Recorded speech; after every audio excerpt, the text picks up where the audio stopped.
It's been a long time. I should have let you know, but I didn't.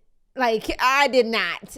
I stopped recording weekly podcast episodes in November of 2021 pretty abruptly, if I'm being quite honest. I had launched my podcast, Jereshia Said, on iTunes, Spotify, and pretty much anywhere that you can listen to a podcast back in October of 2018.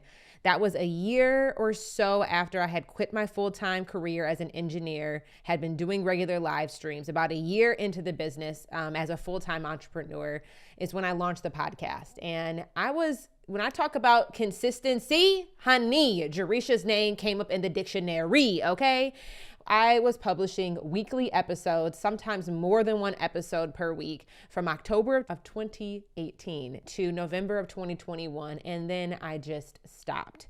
And I want to talk about why that happened, why I paused my podcast, why there was no grand announcement of me pausing the podcast or ending the podcast, and why I'm relaunching it specifically now in 2023 and what you can expect. And I want you to listen to this episode because we're going to have a nice little giveaway. And if y'all know me for any amount of time, y'all know Jereshia doesn't do free and we don't do giveaways, but it's been a minute. And many of you have been loyal listeners. Y'all are like my hot hustle crew through and through.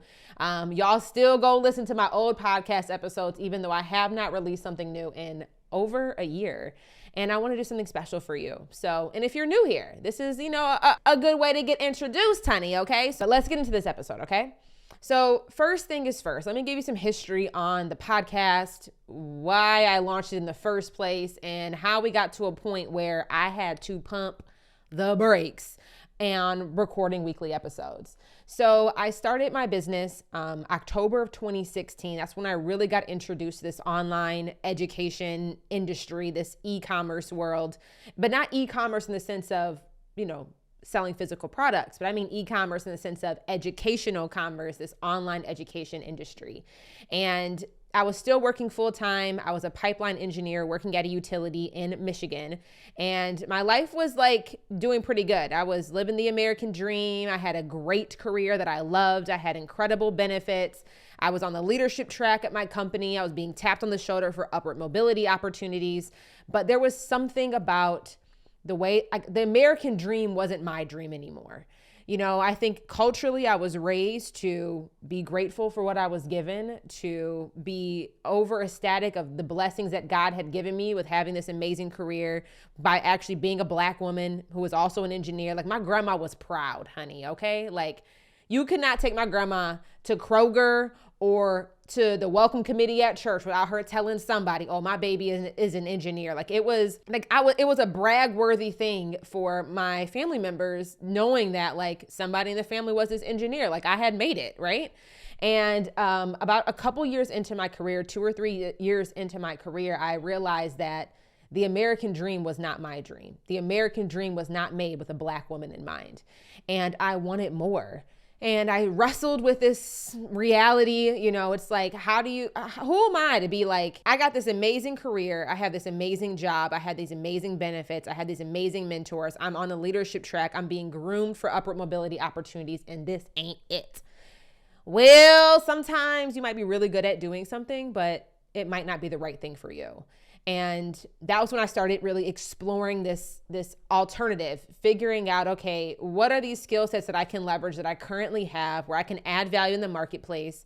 And we're going to fast forward quite a little bit here, but I started, creating live streams on Facebook. And that was really the essence or the beginning of me building this business that we have today.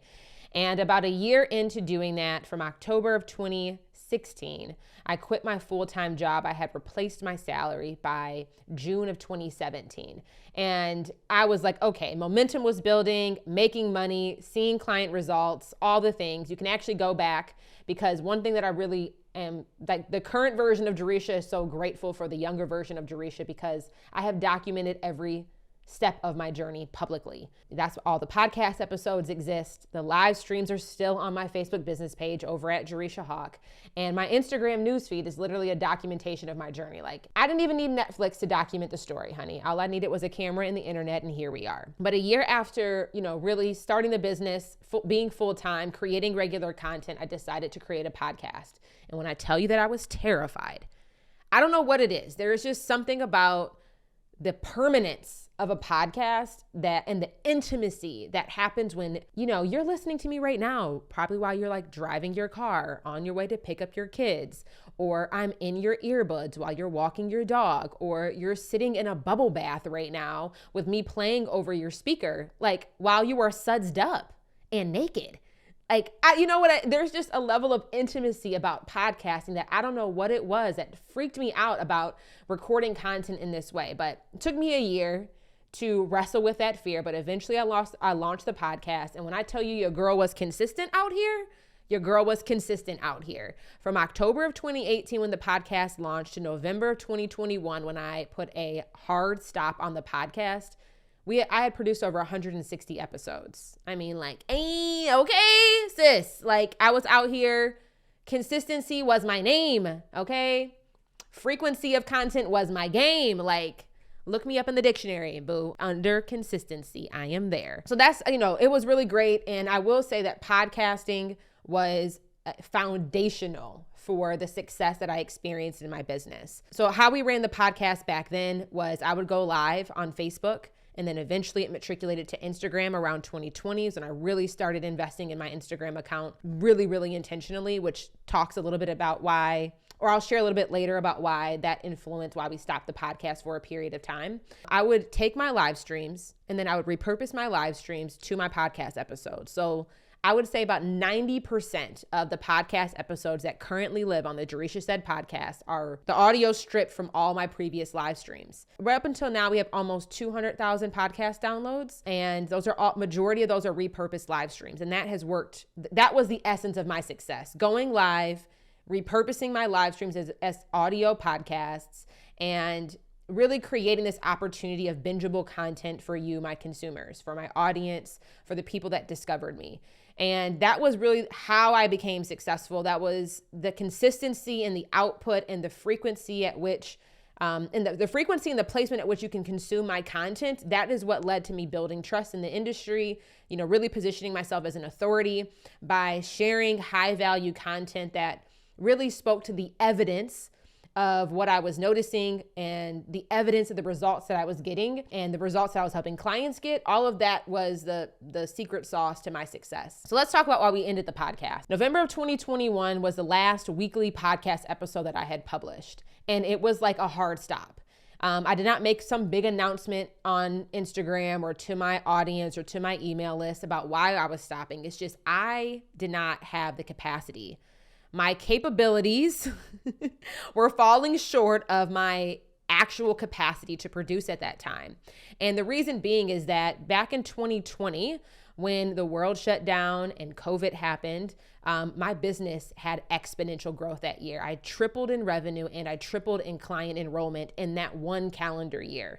So there was a lot of fast change in my business, which caused me to prioritize other aspects of my business over producing more content. And that was really where I had to shift from being the marketer to really focusing on being more of the CEO of my business. So like I said, in 2020, my business tripled in revenue, tripled in client load. And when we rolled into and the beautiful part, the only reason why I was able to still maintain the podcast after we had that large amount of growth is because I had such a backlog of live streams that I was still able to turn into podcast episodes. So even though I was producing weekly episodes on the podcast, I was going live on Instagram and Facebook more than once a week. So I had this backlog of maybe 30 or 40 episodes that I had done as live streams on my social media that had not yet been turned into podcast episodes. And honestly, that backlog is the only reason why I was still publishing regular podcast episodes into 2021 because my energy and my time and my calendar totally shifted when the business exploded like that. So when the business had that radical growth, that was also the year that I launched my signature coaching program, Leverage, which makes up 70 to 80% of my annual revenue today. Leverage is a group coaching program where we teach other industry experts, other individuals who have some high level of expertise, either booked out private one-on-one coaches. We teach them how to repackage their existing private one-on-one offer or their lower ticket digital course. We teach them how to repackage and reposition that as a higher ticket group coaching program. And we help our clients, with the marketing, the messaging, the sales process, and the delivery of $3,000 to $10,000 group coaching programs. So that was the year, at the very tail end of 2019, December of 2019 is when I tested Leverage with like 5 or 6 paid clients. And then 2020, that particular offer, that was the offer that took me to $1 million. And that was also the year that my business tripled in revenue. So when we start to move into 2021, I had to focusing on less on being a marketer and more on being a CEO because of the amount of growth that I was experiencing, because of the amount of clients that we were serving. And I had to focus on standardization inside of the business, the operational infrastructure inside of the business. And I had a lot of things I had to figure out. I think many of us are so craving and ready to go to group, but it's like, why, do not rush going to group delivery unless you have the demand to actually consistently generate new leads of qualified leads who are applying for your program and actually willing to pay. But more importantly, until you can actually sustain the delivery that's required for the amount of input that you have in regards to new clients coming in. And I had to really spend a lot of time on my operational infrastructure, standardizing my client delivery, really honing in and perfecting my articulation of my program promise, really being able to learn the nuances of this client experience, anticipating their needs, and properly designing the curriculum in a way that really align with how my ideal client, how my Olympians, as I call them, how they take action to ensure that they were getting predictable results. And in order to create that predictability in your delivery, you have to standardize your operations on the back end. You have to reduce the amount of customization from client to client. You have to really learn how to unpack your intellectual property and document that into a structured and systemized process. And that is what, those results is what has led to my success. But I've always thought about my curriculum like an assembly line, like a machine. There's particular inputs that produce particular outputs. And I had to learn the inner workings of this machine that I had created. And that is a huge reason why that's what led to us having to stop the podcast. So one, there was this growth because of what was going on globally. A lot of in-person event planners, wedding photographers, fitness trainers, health coaches, career coaches, a lot of them that might have had a lot of success in person. They were used to getting clients by speaking on stages. They were used to attracting clients by being in the room in person. Now, a lot of them had to translate and transcend how they were generating leads and how they were offering delivery in their services to figure out how to leverage social media and how to leverage the internet to be able to make up that gap that they weren't able to see because the world was shut down. So it was a perfect storm for my business, but that changed a few things. So that growth was major, and that shifted my energy and my attention. The other thing that contributed to why I stopped the podcast was because at that same time in 2020, my Instagram really was my bread and butter, honey. I don't know what happened that year between 2020 and 2021, but my Instagram, my followers didn't blow up. My engagement didn't blow up, but the amount of qualified leads I was able to attract on that platform and the amount of private conversations I was able to have in direct message, that literally transformed my business. And I think that there was this perfect storm there was a consistency of me going live on a regular cadence. I do not care what anybody says. I've been preaching this since 2017, and I'm going to be preaching it probably for the next 10 years. When it comes to really that building that trust when you are attracting clients virtually, nothing beats live video. Nothing beats live video. I don't care what nobody says, but nothing beats live video. So I was regularly going live. I was regularly showing my face in my stories. And I really started to perfect what I now teach my clients, how to sell by chat. I really started learning and mastering the ability to lead sales conversations via text-based communication. Instagram was a perfect platform for me to do that. So like I said, there was this perfect storm of the business growing, and then there was this takeoff of the amount of private action takers and silent decision makers that I was able to cultivate on the Instagram platform. I had to decide, like my time was becoming limited, and I had to start to prioritize where was the best output for my energy and attention. I went all in on selling this one coaching program, Leverage. That was what I was known for. That was the only thing I was publicly selling. And then I had to focus, where was I going to focus my energy and attention? And that was purely on Instagram. And that is why I stopped the podcast, because like I said, I started testing more on Instagram, figuring out how do I really start to master content production and content distribution on this one platform.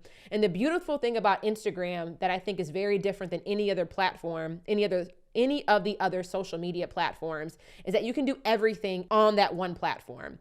You can create live videos. You can create reels and short form video. You can create your newsfeed carousels and your stagnant posts. You can have full conversations in the comments and fully close a client in the direct message. Like you can go from this person discovered me on Instagram to this person was able to binge a bunch of my content on my newsfeed to this person was able to really get an essence and a feel for my personality and who I am as an individual and my stories. And then I'm able to have a full on conversation with you in direct message and enroll you in my program. Everything can happen in the one ecosystem of Instagram. And that is where I focus all of my energy and attention, because that was where the demand was. That was where I was getting the majority of my qualified leads. I'd probably say 60 to 70% of my qualified leads were coming from Instagram at that time. I put all of my eggs in that one basket and focused all of my energy and attention on learning how to maximize every individual aspect of real estate on the Instagram platform to really help me grow. And that's why I had to pause the podcast. I couldn't do it both. I couldn't do it all. I could not do it all. And I think too many of us are out here trying to play Superwoman when it's like, baby boo, listen, you ain't got it. And that's okay. Like you can have everything you want, just not all at the same time. So I really started to shift my focus, like I said, and double down on the offer that was making me the most money, the offer that was producing the biggest, best results for my clients, and the platform that was generating the highest quality leads for that offer that I was selling. And even though the podcast was successful, it was working, it helped me shorten my sales cycle and build trust with my audience when they were making buying decisions. I'm like, okay, Jay, you only got so much time, girl. You just need to focus on one or the other. So that's why the podcast stopped. And also, many of you guys, you might know this, you might not know this, but my team is lean. Okay. I am like probably one of the few business coaches in the online space that does not preach. I am not a big fan. I am not a believer of overinflating your team and exasperating your overhead and thinking that you need to have 5, 10 full-time employees to run an online business. X-nay on the hiring A. I don't even know that pick Latin child, whatever. But I'm not a proponent of that. I think when you're running an online coaching business, you can do it lean if you're doing it smart. If you are standardizing your operations, if your business model is simplified, if you are only focusing on 1 or 2 offers, and if your messaging and your marketing is specifically and directly aligned to that one offer that you are selling, you do not need a lot of human beings and a lot of physical labor in order to build a profitable business. So at that time, 2020, 2021, there was just so much I was trying to learn and trying to figure out. I was hiring and firing and trying to figure out, okay, what is the team capacity that I need? And I think growing a team at that time period was really difficult because so much was changing so fast. So like the needs that I had today would be different than the business needs 3 months from now because of the pace at which we were growing. So I didn't really have, I had maybe a part-time marketing coordinator through that time period, about 20 hours a week. And that was probably the most consistent support that I had. I mean, I did have like other project-based hires or other contractors from time to time here and there. There wasn't enough stabilization and again, standardization in my operations to do multiple platforms well. So I was like, okay, instead of us half-assing, to be quite honest, I'm like, we're going to cut it and go all in on one space. And that was Instagram at the time. So that's why the podcast had to take a pause. Okay, that's why the podcast had to go on sabbatical for over a year and a half. And now why I'm choosing to bring it back. Like I said, okay, podcasting and the intimacy that you're able to create with your audience is unparalleled. And I just believe in one thing that I teach my clients and leverage is how to really master the art of content repurposing and being really strategic with how you are leveraging content that you already have proven performs. How do you leverage that content to create a bingeable content for your audience? One thing that I have learned over the years is if somebody consumes 3 to 4 hours of content with the messaging that is properly aligned with how they're making a buying decision, if there is congruency in that 3 to 4 hours of consumption, that person is in a position where they're ready to make a buying decision. Whether that's a yes or a no, they're in a position where they kind of know whether or not they want to hire you. So I'm a really big believer in repurposing my content in a strategic way so that we can surround our prospect and create that bingeable Netflix effect. And that's why we're bringing the podcast back. I'm also bringing the podcast back because I have capacity. I have 2 full-time team members. One has been with me for almost a year now, and we had another one that just recently started a couple months ago. And I have the capacity to actually do multi-platform production because there's enough standardization in my client delivery. And that took me 2 years to figure out. Too many people be out here trying to sugarcoat and feed you a fallacy of how long it's supposed to take. Like, it took me 2 years to really have mastery around the standardization of my offer, to have mastery around the messaging that needed to be communicated to attract qualified leads for that offer. Took me 2 years to really hone in and understand like what prevents my particular client in this particular container from getting consistent results, and how do I redesign my curriculum in a way to remove those unique barriers to help expedite their success. And after 2 years, after a lot of profit has been put in the bank and has been smartly, well invested, there's enough cash flow, there's enough capacity for me to expand where and how we are doing content distribution. So that is why we're bringing it back, because your girl has the capacity to do so and has the cash flow to sustain it without me focusing too much on being a marketer where it starts to detract from my client delivery or my client reputation and like the results that they're getting. So that is why we're bringing it back. I think that our podcast has been one of those vehicles that has really led to my success. And I know that it will continue to be a part of the story of my success moving forward. The last thing I will say that I think is really important for you to remember is in 2020 and 2021, I had to make a decision on, was I going to focus more on lead generation, or I was going to focus more on client retention and lifetime value.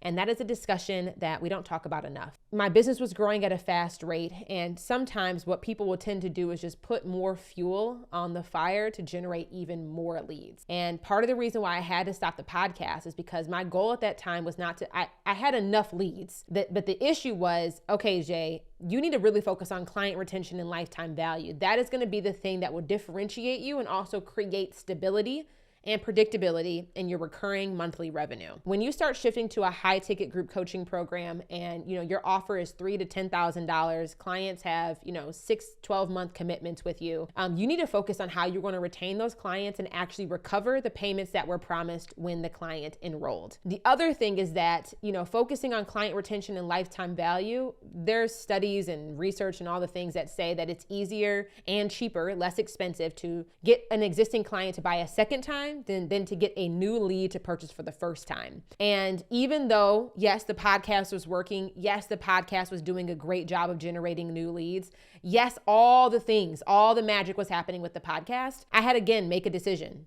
You want to focus more on being a marketer and generating new leads, or you want to focus on being a CEO and being strategic with the leads that you have already acquired? And that was a conscious decision that I made, to focus on increasing lifetime value, increasing client retention, over prioritizing new lead generation. So that's another reason why the podcast also had to be paused. Because again, focus and prioritization, I only had so much time and I only had so much team capacity. That's just what was required.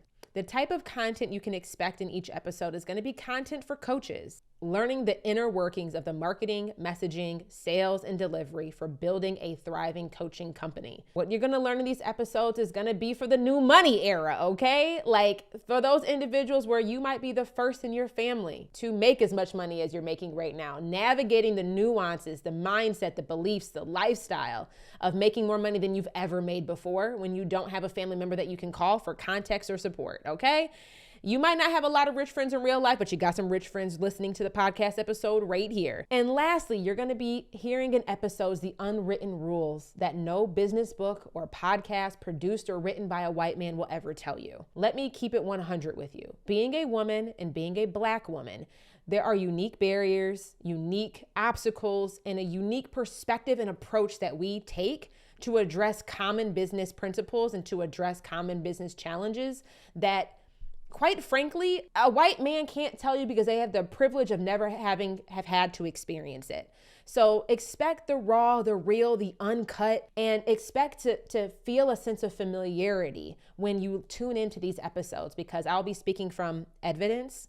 I'll be speaking from a place of experience and really giving you an eyes peek view on what's really required to build a profitable business for yourself. Not only are we going to be producing weekly episodes on the podcast, but we're also going to be producing these episodes on my YouTube channel. That's a new thing for us this year. So there's going to be podcast specific content. There's going to be YouTube specific content but for majority of the podcast episodes that I record, we'll be uploading all the videos of those podcasts over on YouTube. You can find that also at Jereshia Said over on YouTube as well, so that you can, kick it with me in both locations, okay? As I promised, we're gonna be doing a giveaway, and I hope that you might be the winner, sis, okay? You might be the one. But I understand the value and the importance of producing live video content and producing quality content on a consistent basis. But one of the biggest obstacles that many of my clients and many of you have told me is that, Jay, I need the right equipment. I get it.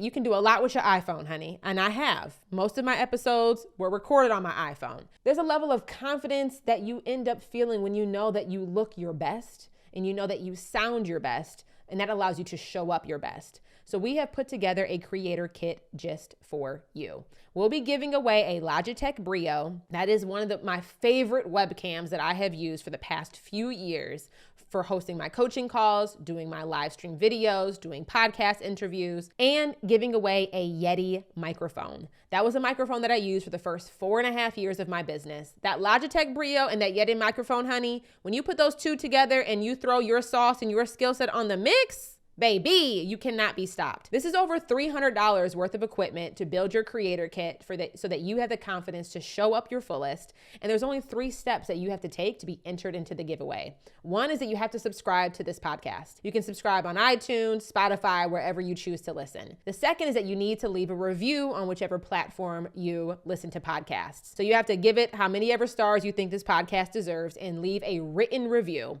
The third step is take a screenshot of the review that you left and tag me on Instagram stories. I'm at Jereshia Hawk. If you do those 3 steps, subscribe, leave a written review, and take a screenshot of your review and tag me at Jereshia Hawk over on your Instagram stories, your tag on Instagram stories is going to be your entry into the giveaway. We'll be compiling all those Instagram tags and entering you into a giveaway, and we will announce a winner for this Logitech Brio and for this Yeti microphone. So I am here for the goodness. I hope that you win. Let this be my gift from me to you. I'll be picking a winner on February 20th on that Monday, okay? And we'll be announcing that winner over on our Instagram as well as here on the podcast. I'm excited to be back, and I hope you are too. Like I said, if you want to learn the fine print of being a CEO, just keep listening to what Jereshia said.